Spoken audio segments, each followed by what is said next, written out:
Magandang araw kapamilya, and just like by popular demand, sabi nga nila, no, we have KD Estrada back, and next week we will have Alexa, and hopefully we can have them back together again, no, sometime in the near future. So, Kate, a lot of the feedback from your episode with Alexa was very, very positive, and people were commenting na, it was nice of you to share what you went through and so open about what you went through and where you are now. No? So, sabi ka, okay, let's have KD and Alexa back and so they can share, di ba, your journey, di ba, where you are now and how that journey took place. No? So, Kate, go ahead. Ayan po, right now, actually, there's a lot of stuff lined up for me. And I'm just super happy that I get all these opportunities. And I just feel really blessed now, and I feel great that I'm in a better place. Yeah, and ang dami mong dinaanan, Case, because remember right before PBB, there's a lot. Remember nag-usap tayo, di ba? And there's a lot of things that you are processing, So can you share that with the Ayun, before PBB, actually, I was going through a rough time, I would say, because I was going through burnout. I was going through a lot of thoughts talaga. And sometimes I couldn't even pick up my guitar because my greatest passion talaga, the one that started it all, I couldn't even pick it up sometimes. Like sometimes I would, and sometimes po, it would be hard for me to just even get out of my room. Just because of how much I was thinking and all of the anxiety. And then, like PBB, when I got the news for PBB, I don't know, it didn't feel good at first because like I thought, oh my God, I'm gonna be watched by thousands of people, thousands or possibly millions of people. That didn't sit well with me talaga. And I had to really process. I was processing everything, plus dumagdag pa yung possibility of being a housemate.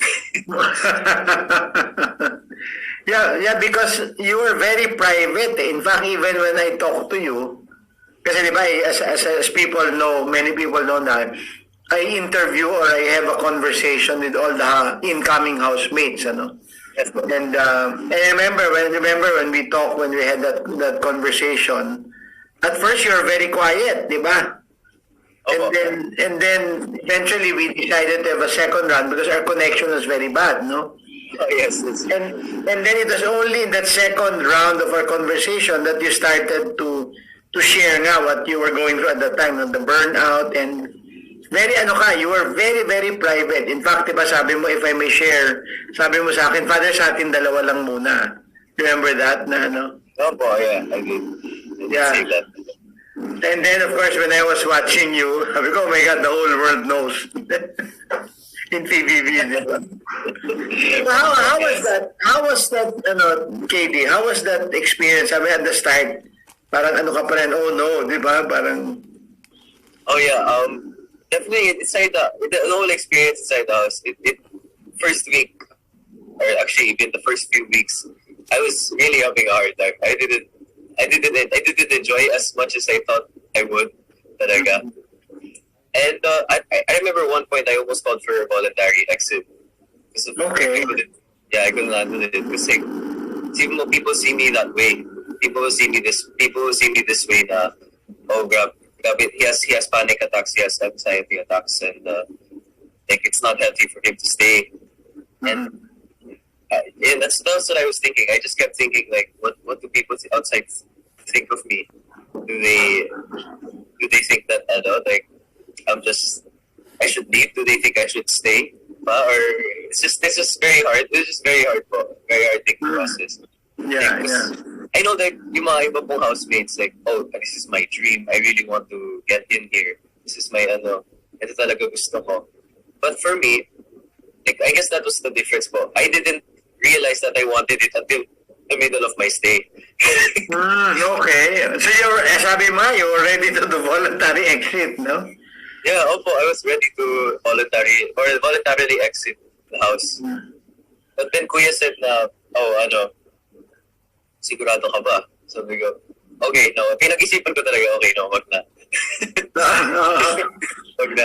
But it was only in the middle of your stay na nag-decide mo, okay na ako, gusto ko na to. Yeah, opo. What was that? What triggered that change in your attitude and your view? I don't know, just opening up. Actually, there was no specific moment that that made me want to stay. Like this certain moment made me, okay, let's keep going. I think it was super gradual for me. So like, I started by opening up about what I was feeling, opening up about my depression and stuff, and then after that, it just like gradually went uphill. So ayun po, I started talking more. I started doing more. I started working out with Albi inside the house, and I started writing more songs and putting more inputs, giving more inputs sa mga tasks and stuff, and ayun po, that's when I started to get out of my shell. Yeah. Opo. Yeah.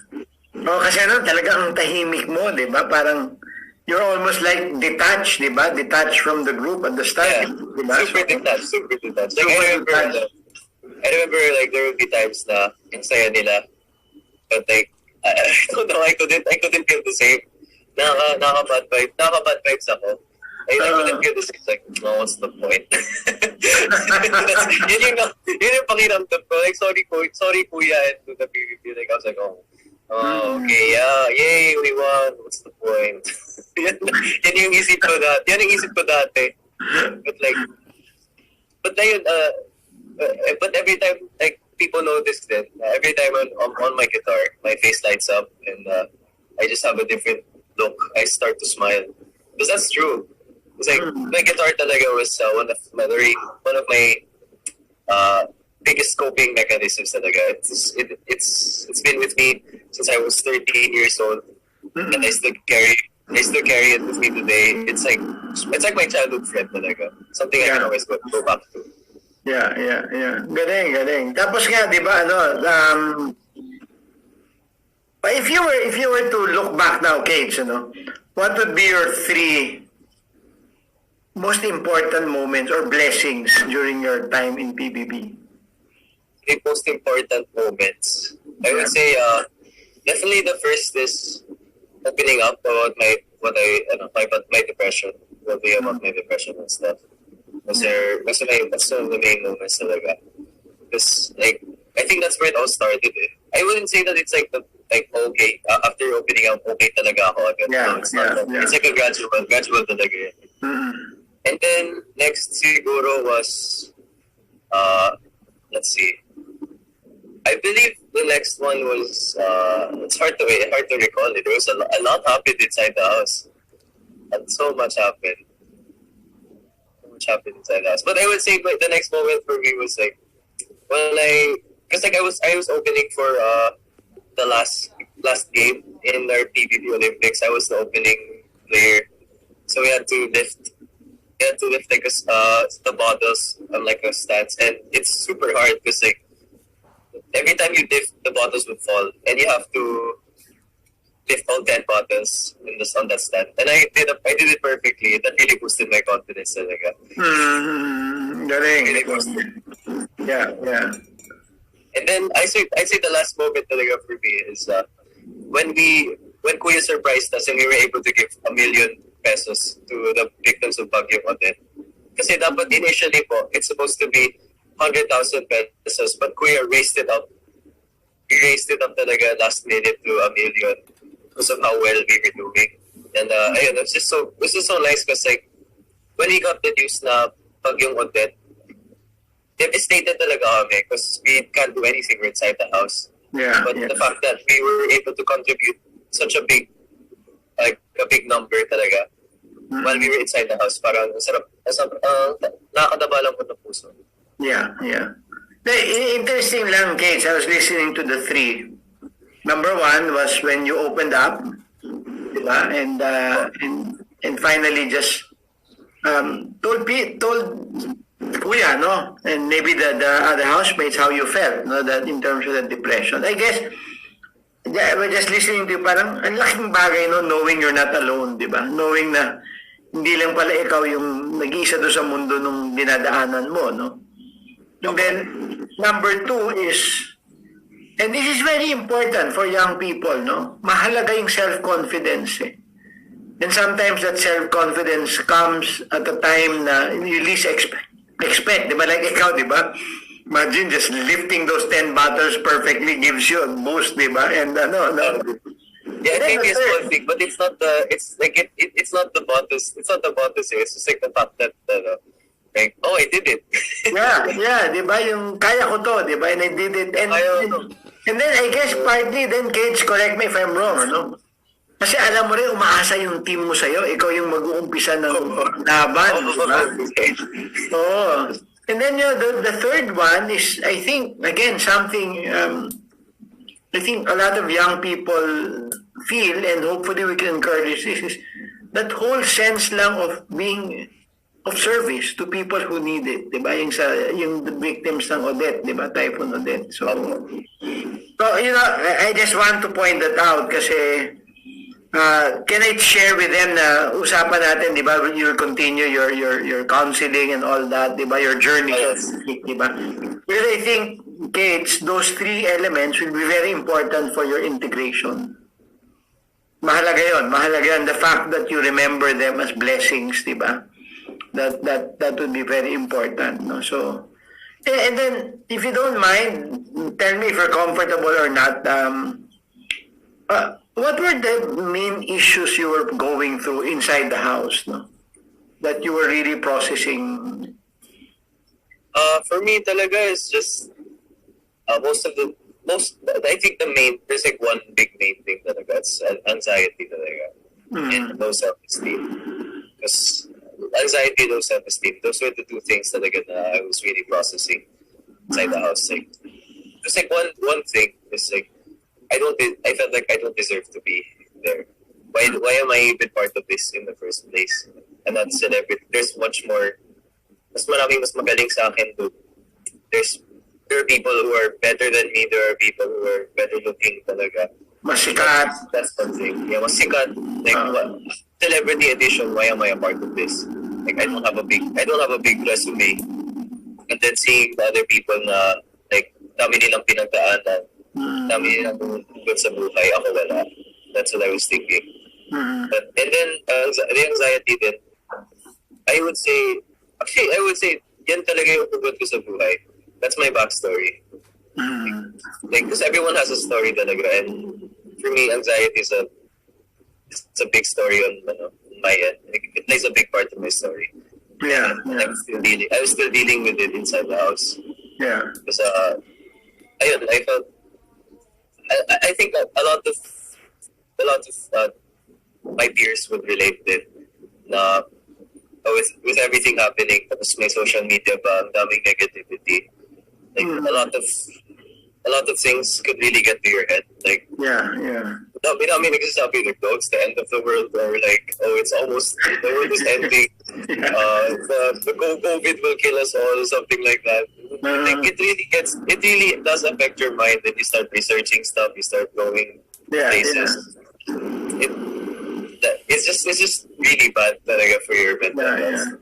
So go ahead. Like, it's good to be aware, but it's bad if it's like too much. If you just if you go down a rabbit hole, dami ng negativity. Yeah. So, did I hear it correctly that you started to sense your anxiety and low self-esteem 5 years ago? Tama ba yung dinig ko? I would say like it started. I wouldn't say 5 years ago. It's like possibly 4 years ago. 3-4 years ago. So how do you mind sharing how it started? Just for people to, baka, I'm sure a lot of people have the same experience. I don't know, but like before I swear, like when I was super young talaga, like 12 years old, 11 years old, then talaga yung my height of my those are like the height talaga of my confidence because I was young. I didn't. When you're young talaga, you have Kaya mong mundo. Talaga. Kaya mong buong mundo. Kaya mong buong mundo. You really do have like a complex like that. Until ayun, I don't know why high school talaga. High school really did affect how I perceive myself. And I felt like and those are the age talaga na social media was more prominent. Like, was getting more prominent talaga. Yeah, so, of course, when I was like 11, 12, I didn't have a phone. I just, like, super ignorant. I didn't know what was happening. then high school came. Then we became more aware. And plus schoolwork stressed me out. Like, schoolwork, also, people were talking about the future din. And I don't know, like, there was... I don't know po, parang when high school came then, like it opened me up to a bigger world. My world got bigger when I got into high school. Yeah, and, yeah. Ayun, I felt like I was a smaller, like, because like there's such thing as like a small pond, big fish, and then like when the big fish goes outside, like when it goes to the sea, it's not that big anymore, something like that. Yeah. So when was that? When you started your singing career? Yeah, my singing career. That's more or less around that time. So nakadagdag yun sa anxiety mo and self-esteem challenges. Yeah. Yes po. Because I only started singing when I was 16. I am super recent. That's very, like, compared to other people in the industry, that's very recent talaga. 3 years is not long at all. And ayun po, parang I felt inferior to the other singers. I felt inferior to the other talents. But what kept you going, KD? No? Kasi especially at a very young age, if you feel that insecurity, that self-esteem issues, ang dami dyan, they'll just give up, di ba? Parang I don't need this, so di ba? So I'll just go back to my comfort zone. Sabi nga, go back to my little pond, di ba? But what made you keep on going? Actually, one thing talaga, my family did always reassure me that, like, you can do this, like, and they always ask me that if I keep wanting to do this. I always say yes. I always want to do this. Because I know that my family has my back. Like, my parents, my brothers, I know that they'll always support me no matter what. So, yeah. Ayun po. Like, my family plays a big part talaga in my career. Yeah. So maybe that's a good point, to those who are watching us na laking bagay ng family, no? So you need to strengthen really the family. Yeah. So, there was one episode of PBB that I caught, nakakatawa kasi I think that was around the time you were going through that difficult transition, di ba? You were in quotation marks, you were breaking down in the house, Tapos tawan-tawa ako kasi yung mga comment nila. I don't know if you heard that comment. If you found out about that comment, I think it was Ange who said it. Who said it na when you were breaking down, sabi niya, lalo siyang gumagwapo pag ganyan na-breakdown siya na. I don't know if you heard that, if you found out about that, so. Oh my God. sorry to embarrass you about that comment, di ba? No, it's okay. Okay, I hope this will not become, but because in our 2 weeks ago, in our conversation with Alexa, one of the things you also pointed out was ang laking bagay nung, I guess, yung sabay niyong journey ni Alexa, di ba? Kasi halos medyo nag-parallel kayo ng journey, di ba? Inside the house, di ba? So how was that also a major factor in your, kasi clearly, remember what I told you and Alexa 2 weeks ago, sabi ko, wow, may glow kayong dalawa ngayon, meron kayong glow compared to when I saw you right before you entered the house, no? Yes, no. So go ahead. Ayun po, like, it's just super weird na, I didn't expect talaga na, like, me and Alexa would be close at all, because I thought we were super different from each other. Because like when Alexa went in the house, she was glowing with confidence talaga, and like she had that strong personality talaga when she came in. So medyo sa umpisa na threaten ka kay Alexa. Not Malakas threatened ang naman. dating. It's like, not threatened naman. Pero like, ang lakas ng nandating niya. Like, I don't know, like, when me and Alexa, we talk, parang, there's a lot of similarities pa na we have each other. We have lots of, like, ayun, ang dami naming similarities talaga. Ang dami naming parallels. And, ayun, she was one of the first people that I talked to and opened up to. It's just great. Yeah. And then how did that, what made you feel comfortable with her, di ba? You said marami kayong pareho na similarities, but how did that happen? How did you discover that? No? She's just, like, when I'm with her and like when I just sit next to her, we don't even talk, but like there's something there's like a calm, we can just relax together. It's not awkward. We don't have to talk. It's not awkward. That's one thing. And then another thing is like we're both songwriters. It's like we both share the same love for music. Yeah. And it's so good because like she's really good with lyrics, but she can't make a tune. I can make a tune, but I'm not too good with lyrics. So it's like perfect. So it's like ayun po. It's just Nag-match, ano? Nag-match nga po. But is Alexa a singer also? Does she sing? Yeah, she does sing. She's a really good singer po. Okay. I didn't realize that because I've just seen her as an actress. Like you, I see you in ASAP, di ba? But si Alexa hindi. So. Opo. She's really good at singing. She's very talented po. Okay. So anong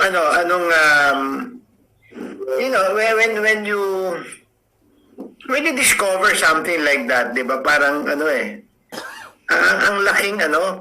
laking especially for young people like you, ang laking bagay na may makilala kang kaibigan talaga, 'di ba? Na whether there is a romantic or that's beside the point, 'di ba, KD? But alam mo lang ito kaibigan ko 'to, 'di ba?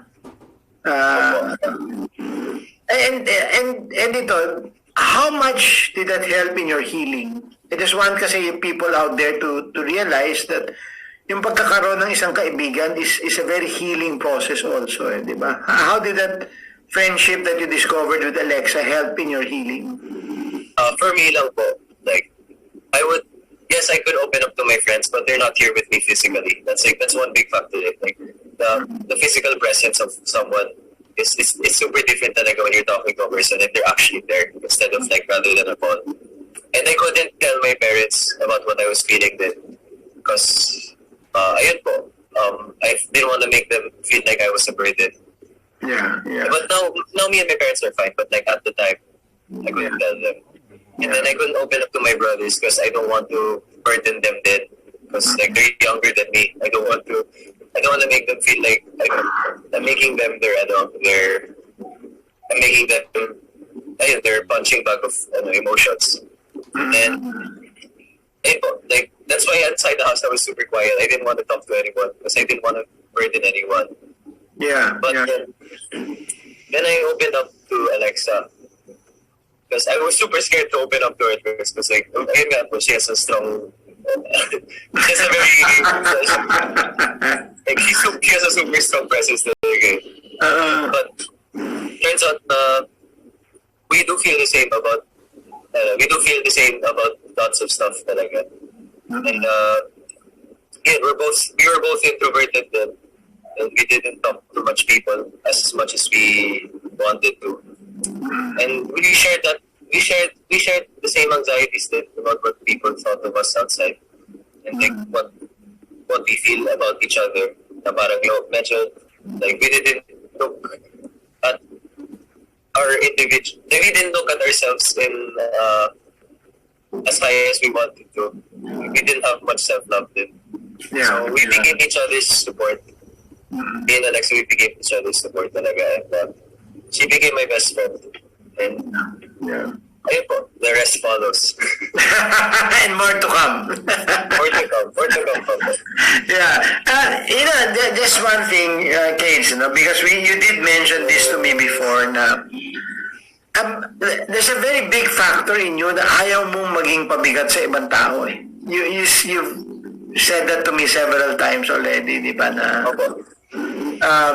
But you know, it's good to be. Remember, one of the themes we talked about 2 weeks ago is that, but it's also good to admit your vulnerability, di ba? It's not a question of pabigat sa tao eh, but you know, we all are vulnerable, and I think at certain points in the journey of our life, we all need someone there, di ba? It doesn't mean na pabigat tayo, di ba? So, That's true. So okay, kids. You know, I'm sure, as I said, a lot of young people are experiencing similar anxiety, similar self-esteem problems, and even, I don't know, similar depression points, if you wish, no? What can you sort of share with them and sort of give them some encouragement and some hope, really? So, ayun po, I would say na like take things day by day and just take it baby steps talaga.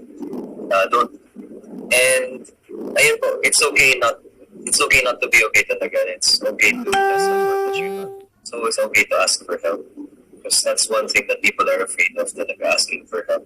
And ayun po, like it may take time, but find things that make you happy talaga. It really does take some time to find something that you love, like something that you're passionate about. But when you do find it talaga, it's feeling is one of the best. It's the best feeling talaga, when you find something that you love.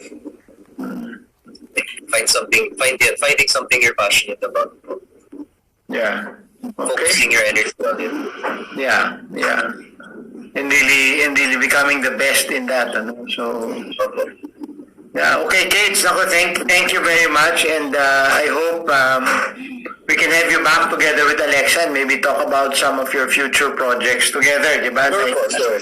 Baka next time we bring you together, let's plan on having 2 or 3 songs, di ba, during that episode. Sure. We'll make it a singing episode. Is that okay? Sige po.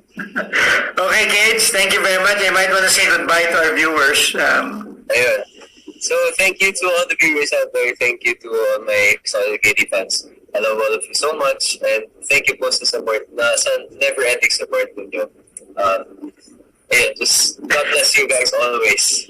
Okay, thank you, Katie, and all the best to you, all the best to your new path and your new projects, diba? And all the best to you and Alexa also. Yes po, thank you, Father. Thank you.